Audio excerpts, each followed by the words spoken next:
We do have the agent named Fernando Hidalgo, who is also the agent of Julián Álvarez, who has been asked, does Álvarez like FC Barcelona? And this is what he said, and I quote, yes, of course. He admires Spanish clubs, and having followed Messi's career since he was a child, it's clear that there are few Argentinians who don't feel something for FC Barcelona, especially given Barcelona's performances this season. Julián Álvarez is very grateful to the many Barcelona players who have always spoken well of him, like Cubarsí, who motivated him. Today, he is a Atlético Madrid player, and he's very happy here as a Atlético Madrid player. We'll see how things do evolve. Football evolves quickly, and good things will happen. Okay, so let's be honest here. When an Argentine player says that he admires FC Barcelona, you know Messi's shadow is involved, always.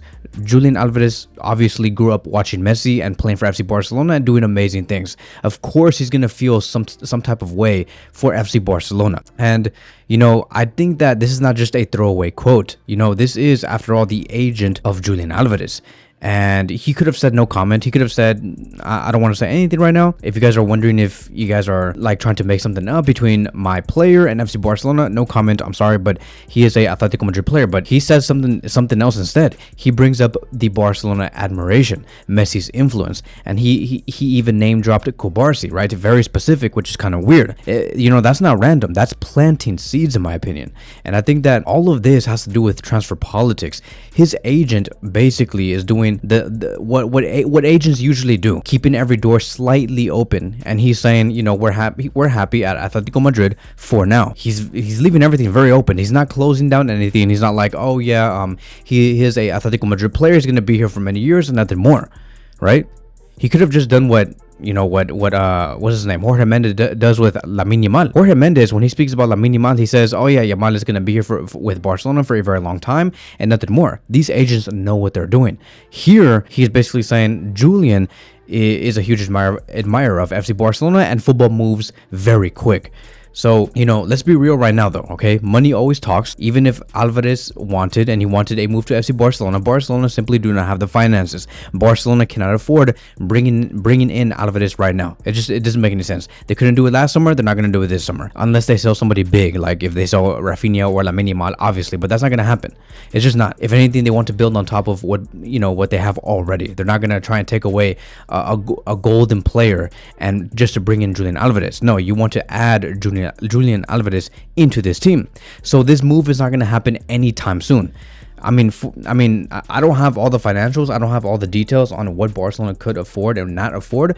But this is not a summer where I see Barcelona spending like 90 to 120 million euros on one player. They can spend that, right? But they're not going to spend it on one player. It's not going to happen. We're going to see a summer that's very similar to the summer of 2022, where we spend like 40 million for this player, 50 million euros for this player, 35 million euros for this player, 25 million euros for that player, right? And so in the end, I think that Julián Álvarez does fit at FC Barcelona. I'll be talking about that in just a few seconds. He does. I think that when we speak about Álvarez, you speak about a player that is very much Barcelona material. And if Atlético Madrid underperforms next season, which will be Julian's second season at Atlético Madrid, or if Barcelona clears some salary space with a big sell, who knows what's going to happen in the summer of 2026, suddenly I think that this does become very, very real. Because once again, football moves very fast. And I think that anything is possible if you just give it some time, especially knowing that in that exact same summer of 2026, we're going to be, saying our goodbyes to Lewandowski. Lewandowski, I think, has one more great season under his belt, and that's going to be in this season that is coming up. And I believe that in that summer, it is going to be the perfect transition to really say, okay, who's coming up next to fill out the shoes of Lewandowski. Lewandowski recently just talked about like what he thinks about Erling Haaland and Gyökeres and what's it going to take to fill on his shoes. He literally just talked about that, and he said like, it's going to be hard to fulfill my shoes and especially at FC Barcelona, because I was like averaging 35 to 45 goals per season. I don't know any other number 9 that has been able to do that. And yeah, it's true. Like if Barcelona want to go out there and try to replace Lewandowski, it's not going to be easy whatsoever. You need a striker that not only has showcased that he has had one good season, but he's able to score 40 goals, right? And is able to do that for the past 4 to 5 years. You need a good track record. You need good consistency. You cannot just have or sign a striker that has had 1 to 2 good seasons and nothing more. This goes back to everything that I have said over the past few videos. or what Lamine Yamal did state, you have to look at the consistency. You have to see what this player has done over the past few years to ultimately come to a good conclusion. And so I'll leave it to you guys. Do you believe that Barcelona should try for Julian Alvarez in the summer of 2026? Now, this is not the first time we have heard about Julian potentially going to Barcelona being very interested in Julian Alvarez. We can go back all the way until 2022. Alvarez was scouted by FC Barcelona, and this was early 2022 when he was at River Plate, and his release clause was only 22 to 23 million euros. Think about that.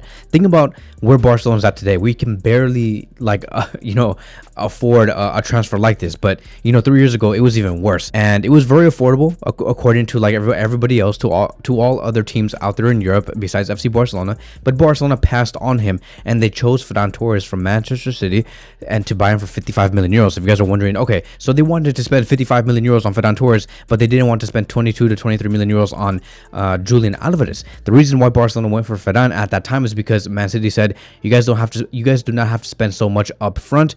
We can pay that. You guys can pay the 55 million euros in installments. And that is why Barcelona were like, okay, let's do this. That's fine. We don't want to spend too much up front, because Barcelona were very strapped in terms of restrictions, limitations, and how much income they were generating per season. And so Man City ended up signing Alvarez for 21.4 million euros, which is crazy, because that is a bargain of a price. Because if you go into, the next few years later after that, Alvarez won it all with Man City. He even won the World Cup with Argentina. He became a legend from there. I mean, not a legend, but you understand what I mean. A legend to City, a legend to Argentina, because of everything that he has done. He has won a historic treble, and then he moved to Atlético Madrid in 2024.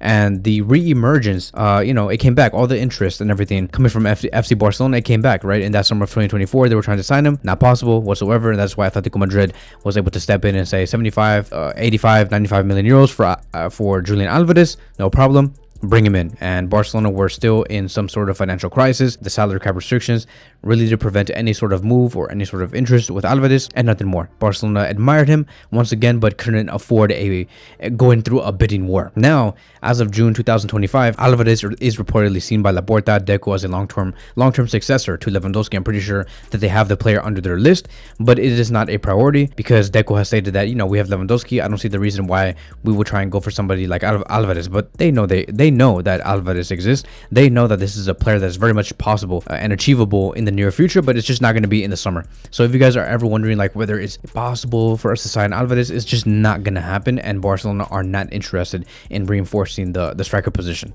Now, what would it look like, right? How would it look if Alvarez were to join FC Barcelona in the summer of 2026?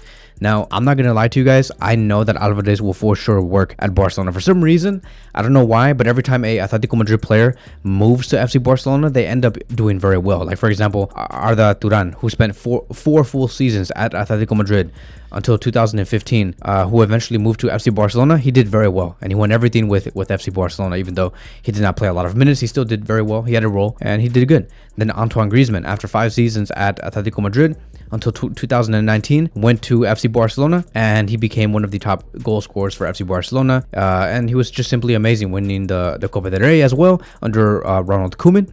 And so he slotted well. Obviously, they could have done much better, but overall, he was okay. He was decent. We have also had, Barcelona sending Luis Suarez to Atletico Madrid, David Villa to Atletico Madrid. They did well. So it's almost like the chemistry between Barcelona and Atletico. Every time they do player exchanges, the history and the football history, it tells you that these spells do work. And let's go into what that would look like. And I believe that if Hansi Flick continues with a 4-2-3-1 system, Flick is somebody who likes verticality, high pressing, fast transitions, fluid movement between the lines. And in a 4-2-3-1 system, assuming that we sign Luis Diaz this summer, he is going to be with us in the summer of 2026. I would assume that Luis Diaz will be on the left wing, Rafinha as the number 10, on the right wing position, Lamine Yamal, and on the striker position, Julian Alvarez. That is how I assume, Hansi Flick would probably evolve his attacking four. It's going to look a lot like this. It's going to be very impressive, with Luis Diaz taking on the role of a traditional or inverted winger, depending on the flank. What he'll offer is explosive 1v1 dribbling, direct goal threat, high pressing intensity. Diaz is very aggressive off the ball as well, and in his vertical runs, it does fit Flick's transition game.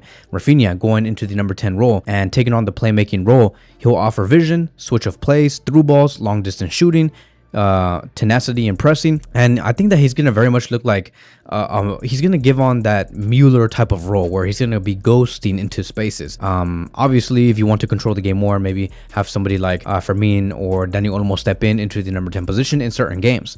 And then we have Lamine Yamal on the right wing position, more as a creative inverted winger. He'll offer elite 1v1 dribbling, left-footed chance creations, pause plus final ball specialist, and he'll be perfect for wide overloads, isolations, inflicts wide attacking schemes. And with Julian Alvarez going up on top and being in front of Lamine Yamal, Rafinha, and Luis Diaz, he'll be the first man to press always. And we all know how Julian likes to press. Can you imagine Luis Diaz, Rafinha, and Julian Alvarez pressing all together with Lamine Yamal? It's going to be insane. The amount of balls we'll be able to win in the final third will be amazing. We'll be the true ball winners. Pause. I don't know why I said that, but you guys know what I mean, right? So Julian Alvarez pressing forward, linking up with a striker or any other striker that's within that system.